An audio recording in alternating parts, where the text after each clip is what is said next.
Hello, I am Cinzia Billa. I am an Italian teacher and I have been teaching French as a foreign language in a vocational school in Sicily for 20 years. I've been joining Learn to Change since 2017 and I'm really happy to belong to this professional community, which is spread all over Europe and beyond, because it is a community always reflecting on pedagogy, on learning and teaching. So it is really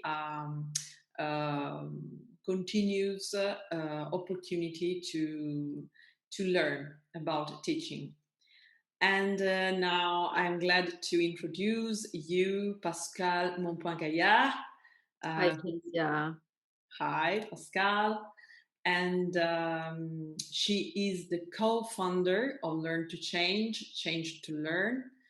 And she is here to introduce us a tool for developing competencies for living together in peace and in democracy and supporting teacher professional development. She is a social psychologist, an educational advisor, a trainer, and a facilitator. So now I give the floor to Pascale to introduce herself. Pascale, please, the floor is yours. Thank you so much, Cinzia. Yes, I'm happy to be with you today. And we are going to talk about the tool that you announced, which is Cards for Democracy. We have two types of Cards for Democracy for All, and Cards for Democracy, the Teacher's Edition. But today we're going to speak specially about Cards for Democracy for All. Thank you, Pascale. Just before going into the cards for democracy, would you like to spend some few further words about Learn to Change? Yes, of course. So, Learn to Change is an international organization that provides learning opportunities for personal and professional development. We are a community of educators, as you said. It's so fun to be in this community. So, I think the community aspect is very important. And the educators who form this community and gather there care about education and democracy. And why do we care about this is that we believe that education has an important role to play for shaping the societies we live in, for them to be more humane, and also societies in which we have respect for diversity and we know ways of living together that are nonviolent. So basically, a society in which we can thrive, where every individual can develop his or her potential, full potential, and in which we can be happy. So, in order to fulfill our vision and mission, what we do is we offer training and coaching. Our service is centered on developing competencies for democracy in school, but we also have the tool we're going to present. We'll see that it's very versatile. It can also be useful in other contexts than school. But basically, our main vision is let's reinvent the way we learn to change the society we live in. I think that's the Okay. best. Thank you, Pascal. So that's why you invented, so Learn to Change invented the cards for democracy. So, what are the cards for democracy? Are they an invention of Learn to Change? What are they? So, yes, the Cards for Democracy are one of Learn to Change's products. It has been created by the active members of the association. And it's also inspired by other tools that were developed within the Pestalozzi program of the Council of Europe. So it's kind of we consider it to be a sort of partner tool, but it's also usable independently, which is very important.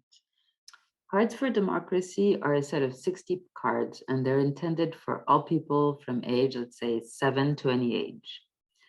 They can be used individually and in groups. They can be used on their own or they can be combined with any other pedagogical or training approach or methodology that you use. The cards for democracy are available in more than 30 languages. The cards helped us reflect on our intention. They help us improve our attitude, skills, and knowledge and understanding to better contribute to creating democratic spaces around us and to improve our practices and behaviors for co-constructing a more just and happy society. With Cards for Democracy, we can reflect on our interior conditions for creating deeper and kinder interpersonal relationships for a democratic culture. Learning how to show up in the world with democratic values in mind. And for teachers, it's about learning how to show up in the world of education with democratic values in mind. And therefore, we also have a second card deck called Cards for Democracy Teachers Edition that is geared towards professional development of educators and facilitators of learning. The cards are colorful, versatile, they're easy to handle, and each one is a behavior that is observable. It's a component of a competent action for democratic culture. And they are all in the form of I statements. So it is easy to reflect on what we're doing or not doing concerning a particular statement. The 60 cards describe 60 observable actions that we can engage with to improve our democratic culture, the democratic culture around us in our lives, with others, the people we interact with. With the cards, for example, we can reflect on what are my values? Are they democratic? Do I practice my values or am I a living contradiction? What are the democratic values that are identified as important by others around me? Are there practices, actions, and behaviors of actors in my community that are in line with these values or not? And how so? And what needs to be done to change any of these inconsistencies and contradictions? Such questions are all important. And with Cards for Democracy, we can engage with them quite informally, conversationally. And so here are the big lines of what the Cards for Democracy are, Cinzia. Okay, very interesting. Thank you, Pascal. So, my following question is, how were the cards created? Okay, so yes, um, so in order to understand how they were created, I think it's interesting to see what do we mean by democracy, because oftentimes when I say cards for democracy, people are like, "What democracy? What democracy is just about voting." So people are very used to our representative democracy, where once in a while they are asked to go and decide who their representative is going to be in the different institutions. So that's how we usually think about democracy: parliaments, representation, elections, voting, etc. But here we're having a different outlook and we're seeing democracy as a much broader concept, much broader than just a political form or a method of conducting government or of making laws. We see it deeper than that, and we're considering democracy as a way of life that sees the necessity for the participation of every human being to form together the values that regulate the way we live together. So it's necessary for our social welfare and for our development as human beings to think about these ways of living together. And this is why, in the cards, when we're thinking about everyday democracy, the way we live, work, and treat each other, is really something that is the base even of a democratic culture. I would say this is an interesting concept also. Sometimes we say education for democracy, but we could also say education for democratic culture. And it all starts with me. So the way we act every day has an impact on democratic culture. Whether this impact is very visible, overt, or whether it's implicit or covert, When we're dealing, for example, with bias, prejudice, discrimination, and violence, we need to consider how we as individuals are contributing to the issues. Okay, thank you. Thank you And very that doesn't tell you how it was created, but it was important for me to, Yes, set this yeah. idea of democracy down first. I was part of a team that was working on the task book of the Council of Europe that's called Transversal Attitude, Skills, and Knowledge for Education for Democracy, had set out already competencies for teachers and competencies for learners. And what we did was trying to get a simple version of that, something that would be very easy for teachers and for any kind of educator actually to make games, create activities around these to have learners start thinking about these things. 60 teachers collaborated over a period of 6 years to develop learning activities that help nurture these democratic environments. And after working for a certain number of years on their own lesson plans and training material, we actually realized that whether we were looking at history teaching or language teaching or mathematics or civics, etc., there was a core set of learning outcomes that were always the same, no matter what subject area. And so we decided to work on finding out what these were, these core elements. And we found then that these core elements could be articulated in terms of competencies and components of competencies. And this is why, when you're looking at the cards, we have cards that are about attitudes, skills, and knowledge, all of which combined in different ways Mhm. and actually put into action in a certain context is what we mean by competence.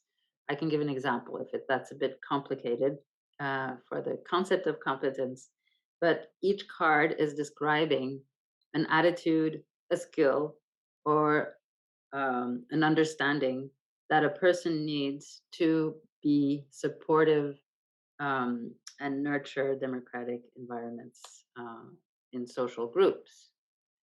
So if I take, for example, driving, so you have a car, and then the person who's driving the car will get a license and will acquire there some of the skills for driving. So how do I uh, move the car? How do I brake? How do I park, etc. Also, knowledge, meaning how do I read the road signs? What does a stop sign look like? What does yield mean, etc. But there's also the component of attitudes. I have to be someone who cares about other people's safety, someone who can regulate my emotions so that I don't get into trouble with road rage. Mhm. So these three components of attitude, skills, and knowledge all contribute to me being able to be a good and safe driver. That's a way for us to explain what competencies are and why we're dividing them this way. Yes, thank you very much. Very, very clear. When and where can they be used, the cards? Cards can be used in many different settings. They have been designed for teachers and for students in state schools. But what we have discovered is that they are very adaptable. And so I know, for example, that they're being used in out of school activities. They are also being used by some consultants already in businesses when they are dealing with issues of management, for example, or team cooperation, because these cards all are very much about skills and postures of cooperation that we can develop. So they can be used in many different settings. So they're very, very flexible. And what other publications do they partner well with?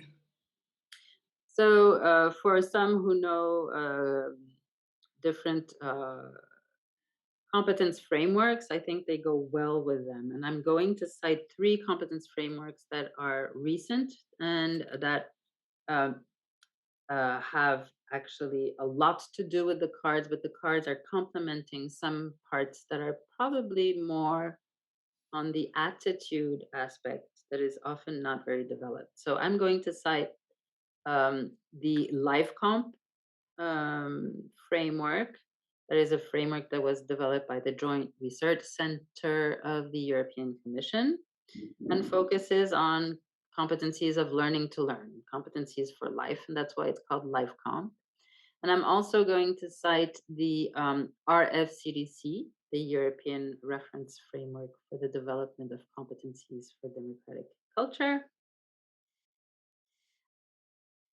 And I cited already, but I'm going to say again, the transverse task book.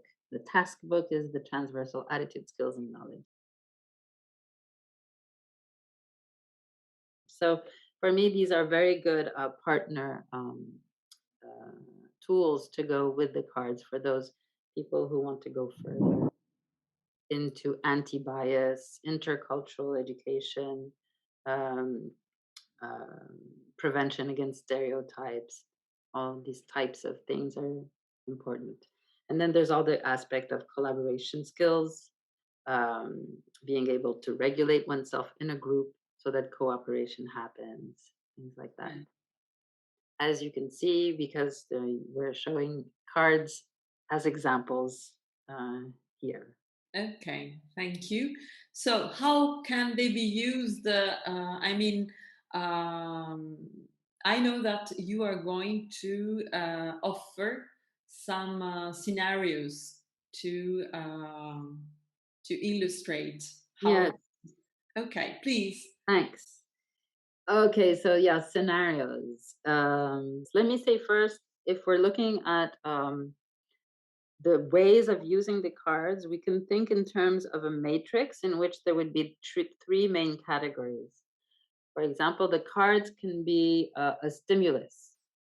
For example, the card, I ask more questions than I give answers, can be a stimulus for me to reflect on, is this something I actually do in life? Or am I someone who is more intent on giving people answers than asking questions? It asks me like how curious I am and how much my curiosity is actually shaping the interactions I can have with my environment. And it can also be the start of a conversation with someone. So, a stimulus to have a conversation, for example. So, that's a broad category of use of the cards. Another broad category is using them as learning outcomes.